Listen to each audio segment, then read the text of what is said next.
ঘড়ির কাঁটা যেন থেমে আছে উত্তেজনার সময় ধরে। ভারতের প্রধানমন্ত্রী নরেন্দ্র মোদী সেনাবাহিনীকে অভিযান চালানোর পূর্ণ স্বাধীনতা দিয়েছেন, আর সীমান্তের ওপারে পাকিস্তানের প্রধানমন্ত্রী শেহবাজ শরীফ সেনাবাহিনীকে দিয়েছেন সর্বোচ্চ সতর্কতার নির্দেশ। দুই প্রতিবেশী দেশের দুই নেতার দিক নির্দেশনা যেন এক সুতোয় বাঁধা, যুদ্ধ চাই, প্রতিশোধ চাই।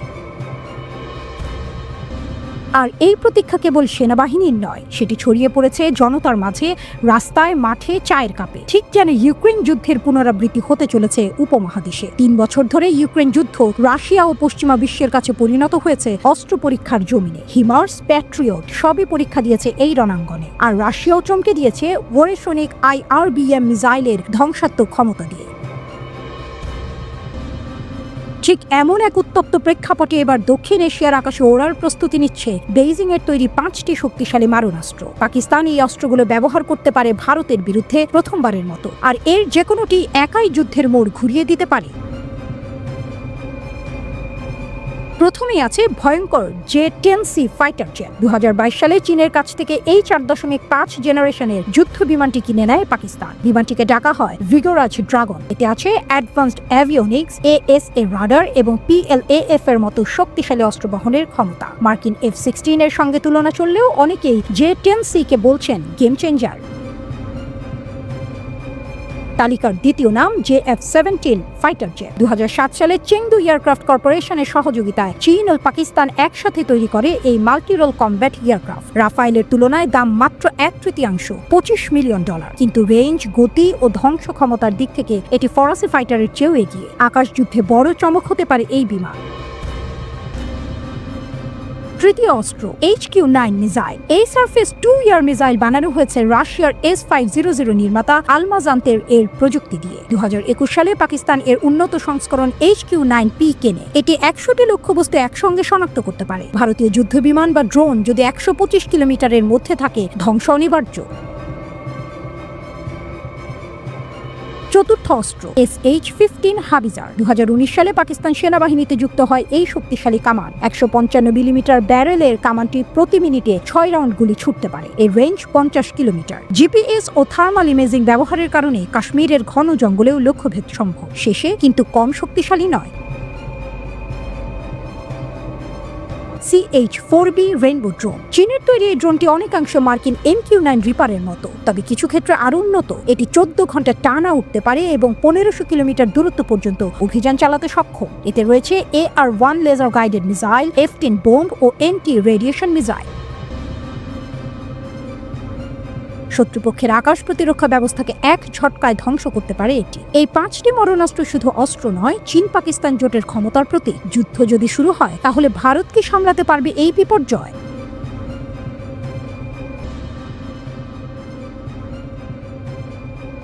ভারত পাকিস্তান যুদ্ধের দামামা, চীনের নয়া চাল, কাশ্মীর সীমান্তে চাপা উত্তেজনা। বাতাসে কান পাতলেই যেন শোনা যাচ্ছে বারুদের গন্ধ। পাকিস্তান এবং ভারতীয় গণমাধ্যমের খবর, যে কোনো মুহূর্তে বেজে উঠতে পারে যুদ্ধের দামামা। আর এই পরিস্থিতিতে পাকিস্তান কোমর বেঁধে নেমেছে নিজেদের সামরিক শক্তি বাড়াতে। চিরাচরিত পশ্চিমা অস্ত্রের বাজারের দিকে না ঝুঁকে ইসলামাবাদের ভরসা এখন তাদের পুরনো বন্ধু বেইজিং।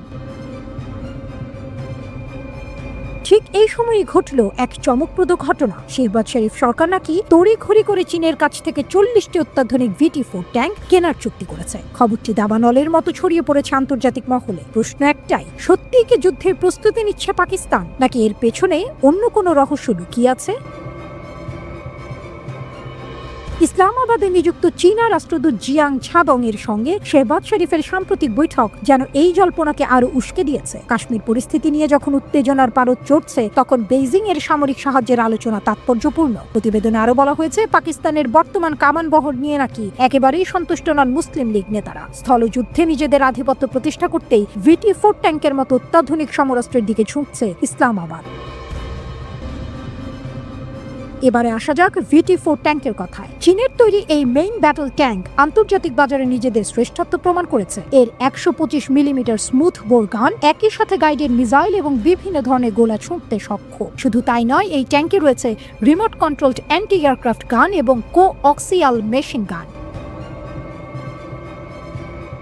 শত্রুর আক্রমণ থেকে বাঁচতে VT-4 এ ব্যবহার করা হয়েছে অত্যাধুনিক কম্পোজিট আর্মার ও এক্সপ্লোসিভ রিঅ্যাক্টর আর্মার, অর্থাৎ মাইন কিংবা অ্যান্টি ট্যাঙ্ক মিসাইলও এই ট্যাঙ্কের তেমন ক্ষতি করতে পারবে না। এখানেই শেষ নয়, VT-4 এ থাকা smoke grenade launcher chemical, biological এমনকি নিউক্লিয়ার হামলা থেকেও সেনাদের সুরক্ষা দিতে সক্ষম। অন্যদিকে ভারতীয় সামরিক বাহিনীর অস্ত্রাগারে রয়েছে 4000-এরও বেশি কামান, যার মধ্যে উল্লেখযোগ্য হল T-90, T-72 এবং দেশীয় প্রযুক্তিতে তৈরি অর্জুন ট্যাঙ্ক। খুব শীঘ্রই তাদের বহরে যুক্ত হতে চলেছে জ্যাভলিন ট্যাঙ্ক বিধ্বংসী ক্ষেপণাস্ত্র।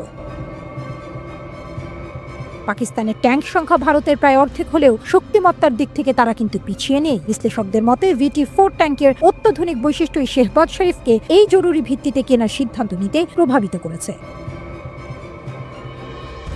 তবে আসল টুইস্টটা অন্য জায়গায়। ভারত ও পাকিস্তানের সম্ভাব্য যুদ্ধে তৃতীয় খেলোয়াড় হিসেবে চীনের আগমন নিয়ে জোর গুঞ্জন শোনা যাচ্ছে। গত মাসেই নাকি চীন এক্সপ্রেস ডেলিভারির মাধ্যমে পাকিস্তানকে PL-15 ইয়ার টু ইয়ার মিসাইল সরবরাহ করেছে। এই ক্ষেপণাস্ত্রটি চীনের পিপলস লিবারেশন আর্মির ইয়ার কম্ব্যাট কৌশলের অন্যতম গুরুত্বপূর্ণ অংশ।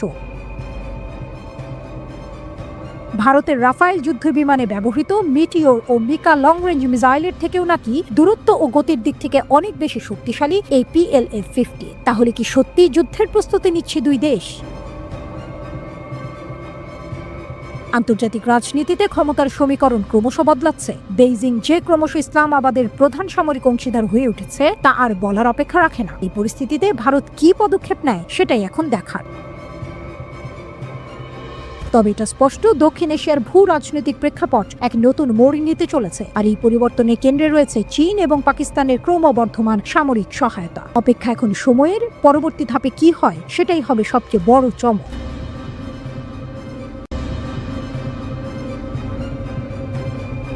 যুদ্ধের আগুন কি আবার জ্বলবে উপমহাদেশে? ভারত পাকিস্তান সীমান্তে টান টান উত্তেজনা, পাহাড়ে রক্ত, আকাশে যুদ্ধ বিমানের গর্জন। ভারত পাকিস্তান যুদ্ধ কি আসন্ন? পাকিস্তান সেনাবাহিনীর তৎপরতা এখন আর কল্পনার বিষয় নয়, তা যেন বাস্তবের দিকে হেঁটে চলেছে দ্রুত পায়ে। যুদ্ধের মেঘ জমে উঠেছে উপমহাদেশের আকাশে। ঠিক সেই মুহূর্তেই পাকিস্তান সেনাবাহিনী শুরু করেছে বড় পরিসরে সামরিক মহড়া। ঢিলা রেঞ্জে তারা পরিচালনা করেছে সরাসরি গুলিবর্ষণ অনুশীলন ও সামরিক প্রশিক্ষণ। বিশ্লেষকদের মতে এই মহড়া যুদ্ধের প্রস্তুতির ইঙ্গিত, এ যেন যুদ্ধের পূর্বাভাস। এই তৎপরতা এসেছে এমন এক সময়ে যখন জম্মু কাশ্মীরের পর্যটন স্বর্গ পহেলগাম রক্তে রঞ্জিত। এক বিভীষিকাময় সন্ত্রাসী হামলায় নিহত হয়েছে 26 জন পুরুষ পর্যটক এবং স্থানীয় একজন কাশ্মীরি বাসিন্দা। এই হামলার পর গোটা অঞ্চলে ছড়িয়ে পড়েছে ভয়, আতঙ্ক আর ক্রোধ। এই মর্মান্তিক হামলার দায় স্বীকার করেছে পাকিস্তান সমর্থিত সন্ত্রাসী গোষ্ঠী দ্য রেজিস্ট্যান্স ফ্রন্ট, যা মূলত লস্করি তৈয়বার একটি ছায়া সংগঠন। তারা দাবি করেছে কাশ্মীরে 85,000 বহিরাগত বসতির বিরুদ্ধে প্রতিবাদ হিসেবেই তারা এই হামলা চালিয়েছে। এমন বার্তায় যেন আরও জ্বলে উঠেছে আগুন। পাকিস্তান অবশ্য হামলায় জড়িত থাকার অভিযোগ অস্বীকার করেছে। নিহতদের পরিবারের প্রতি জানিয়েছে আনুষ্ঠানিক সমবেদনা। ভারতের মধ্যে তৈরি হয়েছে যুদ্ধ ক্ষোভ, যেন প্রতিটি নিঃশ্বাসে প্রতিশোধের জ্বালা।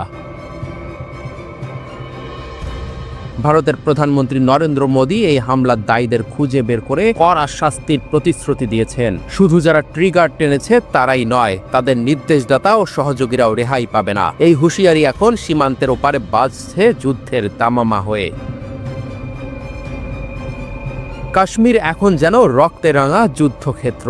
ভারত সরকার কিছুদিন আগেই দাবি করেছিল কাশ্মীরের সন্ত্রাসী সহিংসতা কমে এসেছে, পরিস্থিতি স্থিতিশীল। এই হামলা সেই দাবিকে যেন ছিন্ন ভিন্ন করে দিয়েছে। 22 এপ্রিল হামলা 2019 সালের পর কাশ্মীরের সবচেয়ে প্রাণঘাতী সন্ত্রাসী হামলা। বন্দুকধারীরা নির্বিচারে গুলি চালায় নিরীহ পর্যটকদের ওপর। গোটা ভারত শোকে বিহ্বল, আর ক্ষোভে ফুঁসছে সীমান্তের প্রতিটি প্রহরী। ভারতের সাবেক সেনা ও গোয়েন্দা কর্মকর্তারা সরাসরি অভিযোগ করেছেন এই হামলার পেছনে রয়েছে পাকিস্তানের সেনাবাহিনীর সক্রিয় মদত, এবং এবার তারা আর ধৈর্য ধরতে রাজি নন। তাই দৃঢ় তড়িৎ জবাব। ঠিক যেমন 2019 সালে পুলওয়ামা হামলার পর ভারত পাকিস্তানে বিমান হামলা চালিয়েছিল, সে হামলার পাল্টা জবাবে পাকিস্তান ভারতীয় একটি যুদ্ধ বিমান ভূপাতিত করেছিল এবং তার পাইলটকে বন্দী করেছিল। পরে কূটনৈতিক চাপের মুখে তাকে ফেরত পাঠানো হয়। সেই স্মৃতি এখনো জাগ্রত। এবার নতুন আগুন যেন আরো বড় বিস্ফোরণের ইঙ্গিত দিচ্ছে। কাশ্মীরকে ঘিরে এই সংঘর্ষ নতুন কিছু নয়। 1989 সাল থেকে শুরু হওয়া ভারত বিরোধী সশস্ত্র আন্দোলনে এ পর্যন্ত কয়েক হাজার মানুষ প্রাণ হারিয়েছে। কিন্তু 2019 সালে ভারতের কেন্দ্রীয় সরকার জম্মু ও কাশ্মীরের বিশেষ স্বায়ত্তশাসন বাতিল করার পর পরিস্থিতি নাটকীয়ভাবে পাল্টে যায়। অঞ্চলটি এখন কেন্দ্রশাসিত। বহিরাগতরা সেখানে জমি কিনতে পারছে, চাকরিও পাচ্ছে, পর্যটন বেড়েছে, কিন্তু বাড়ছে অসন্তোষও। এই সিদ্ধান্তের পর পাকিস্তানের সঙ্গে সম্পর্ক চরম খারাপ হয়েছে। এখন তো যুদ্ধের একেবারে কিনারায় দাঁড়িয়ে আছে দুই পরমাণু শক্তিধর দেশ।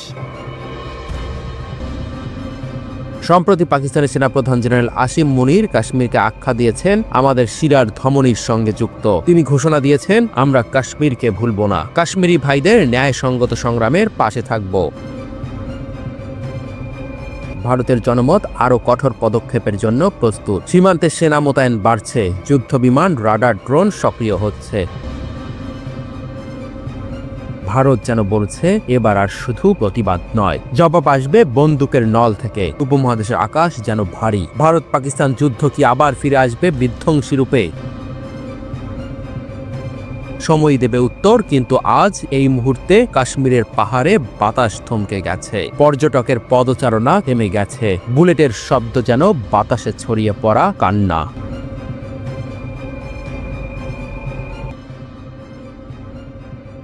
পাকিস্তানের তৎকালীন প্রধানমন্ত্রী নওয়াজ শরীফের ফোনে সরাসরি যুক্ত হন মার্কিন প্রেসিডেন্ট বিল ক্লিন্টন। তিনি বোঝানোর চেষ্টা করেন পারমাণবিক পরীক্ষা পাকিস্তানের জন্য কতটা বিপজ্জনক হতে পারে। তিনি অনুরোধ করেন যেন পাকিস্তান এমন আত্মঘাতী সিদ্ধান্ত থেকে সরে আসে। কিন্তু এসব অনুরোধে কোনো কাজ হয়নি। থামানো যায়নি পাকিস্তানের পারমাণবিক কর্মসূচি। তারা তখন পূর্ণ উদ্যমে এগিয়ে যাচ্ছিল এই লক্ষ্য পূরণের পথে। তবে মার্কিন যুক্তরাষ্ট্র অনেক আগেই পাকিস্তানের কার্যক্রমের ওপর কড়া নজর রাখতে শুরু করেছিল। সারা বিশ্বের নজরে ছিল তখন পাকিস্তানের দিকে, কারণ এর কিছুদিন আগেই তাদের প্রতিবেশী ভারত পারমাণবিক বিস্ফোরণ ঘটিয়ে অঞ্চল জুড়ে চাপ সৃষ্টি করেছিল। একে শুধুই প্রতিবেশী বলা যায় না।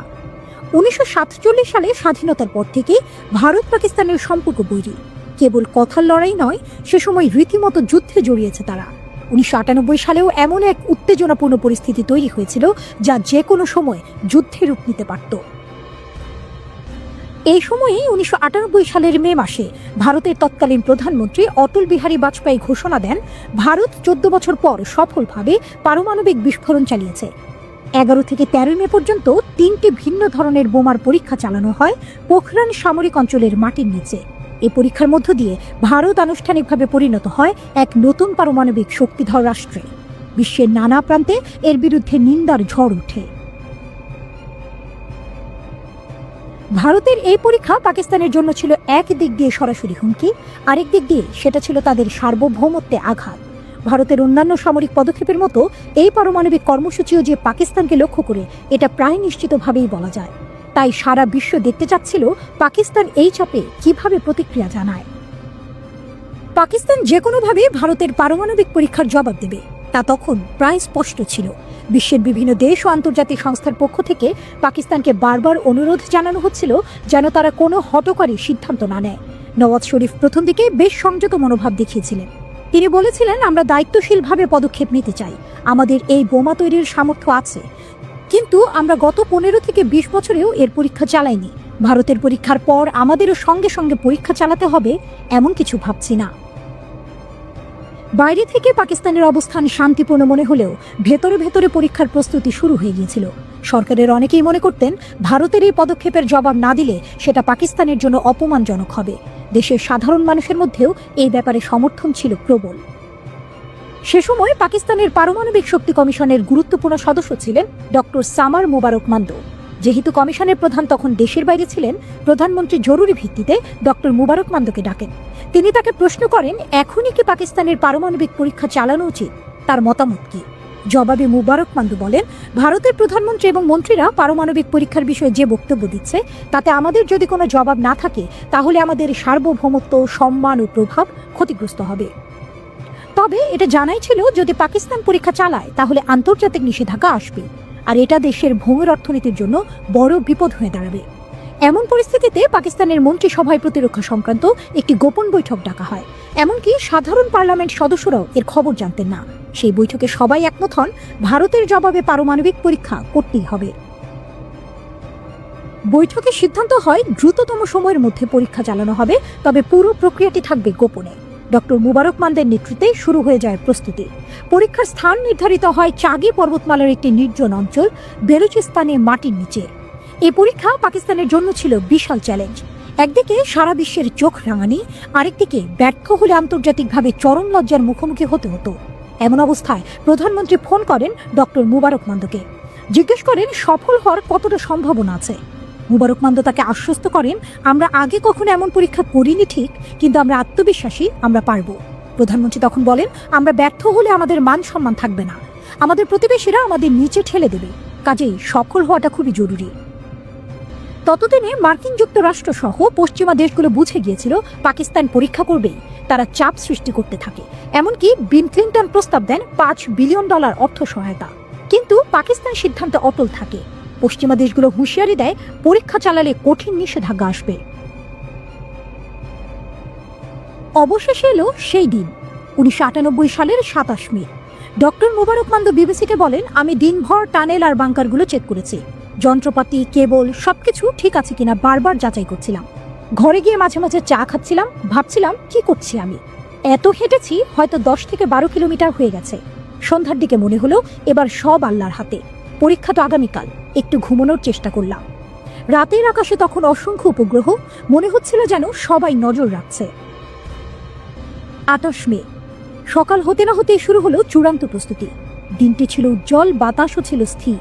সব প্রস্তুতি শেষে ডক্টর মুবারক মান্দ তার দল অবস্থান নেয় বিস্ফোরণ স্থল থেকে 30 কিলোমিটার দূরে। নির্ধারিত সময় এলে তিনি নিজে বোতাম না চাপিয়ে ইঞ্জিনিয়ারকে বলেন চাপ দিতে। ইঞ্জিনিয়ার জানতে চান কাউন্টডাউন করব। জবাবে মুবারক মান্দ বলেন, এসব পুরনো কায়দা বাদ দিন, শুধু আল্লাহু আকবার বলে বোতাম চাপুন। ইঞ্জিনিয়ার তাই করলেন। তারপর সবাই চেয়ে রইল পর্বতের দিকে। 1, 2, 3 সেকেন্ড কেটে গেল, কিছু ঘটল না। সবাই উদ্বিগ্ন, অনেকেই দৌড়াদৌড়ি শুরু করে দিল। 20 সেকেন্ড, তারপর 30, কিছুই নেই। ডক্টর মুবারক মান্দ বলেন, আমার হার্টবিট বেড়ে গিয়েছিল, কিন্তু করার কিছু ছিল না। অবশেষে 32 সেকেন্ডের মাথায় শক্তিশালী কম্পন অনুভব করা গেল। সবাই তখন বোঝে এটাই সফলতা। 3 সেকেন্ড পর দেখা গেল কালচে ধূসর পাহাড়টি হয়ে গেছে সাদা, বরফের মতো। এই সাদা রং ছড়িয়ে পড়ছে বাম থেকে ডানে প্রায় 25 কিলোমিটার এলাকা জুড়ে, ঠিক যেমনটা ফ্রান্সের আলজেরিয়ান পার্বত্য অঞ্চলে ঘটেছিল। পরদিন ইসলামাবাদ থেকে প্রধানমন্ত্রী নওয়াজ শরীফ ঘোষণা দিলেন, পাকিস্তান সফলভাবে পারমাণবিক পরীক্ষা চালিয়েছে। তিনি বললেন, আমরা নিরাপত্তা হুমকিকে উপেক্ষা করতে পারিনি, জাতীয় সুরক্ষার স্বার্থেই এই সিদ্ধান্ত নিতে হয়েছে। পরীক্ষার পরপরই মার্কিন প্রেসিডেন্ট বিল ক্লিন্টন পাকিস্তানের উপর কঠোর নিষেধাজ্ঞা ঘোষণা করলেন। বিভিন্ন দেশ ও সংস্থাও নিন্দা জানাতে শুরু করল, তবে পাকিস্তান কোনো প্রতিক্রিয়া দেখায়নি। ডক্টর সামার মুবারক মান্দ মনে করেন, এই পরীক্ষার মাধ্যমে পাকিস্তান শুধু পারমাণবিক শক্তিধর দেশেই পরিণত হয়নি, বরং ভারত পাকিস্তানের মধ্যে যুদ্ধের সম্ভাবনাও অনেকটা কমে গেছে। শক্তির ভারসাম্য তৈরি হয়, দুই দেশের প্রধানমন্ত্রীদের একই টেবিলে বসে আলোচনার পথ তৈরি হয়েছে।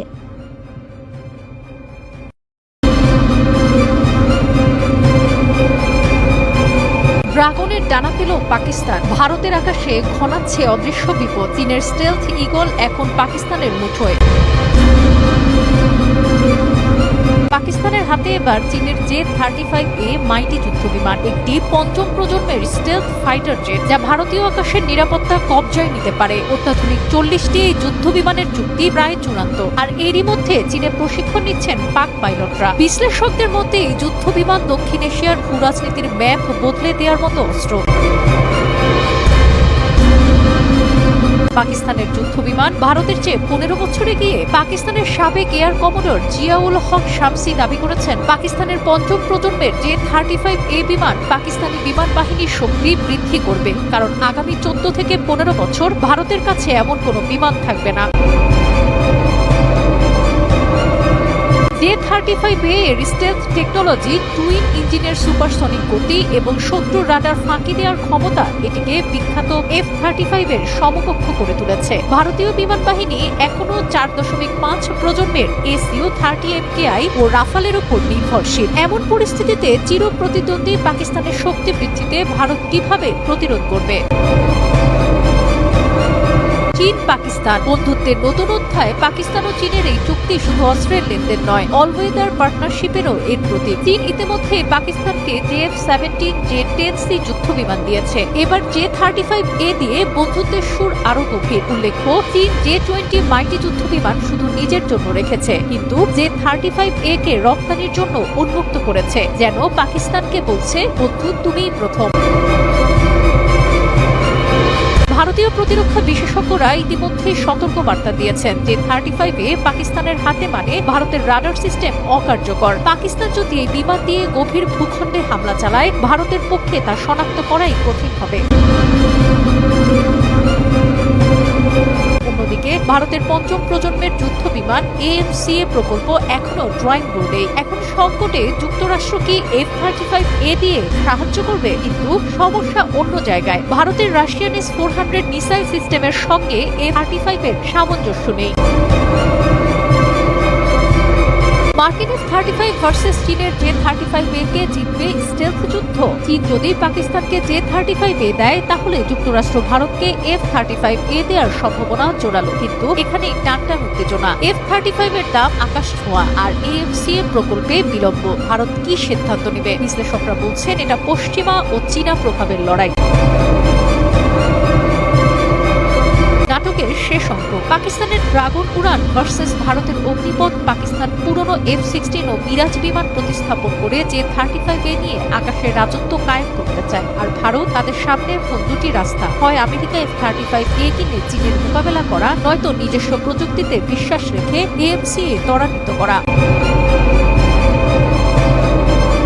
আকাশে চলছে স্টেলথ তলোয়ার। পাকিস্তানের J-35A চুক্তি দক্ষিণ এশিয়াকে একটি নতুন স্নায়ুযুদ্ধের দিকে ঠেলে দিচ্ছে। চীনের এই কৌশলগত পদক্ষেপ শুধু পাকিস্তানকে শক্তিশালী করছে না, বরং গ্লোবাল আর্মস মার্কেটে নিজের দাপট প্রতিষ্ঠা করছে। ভারতের জন্য এটি চরম সতর্কতার সময়, যেন আকাশে অদৃশ্য শত্রুর বিরুদ্ধে লড়াইয়ের প্রস্তুতি নেওয়া ছাড়া কোনো বিকল্প নেই।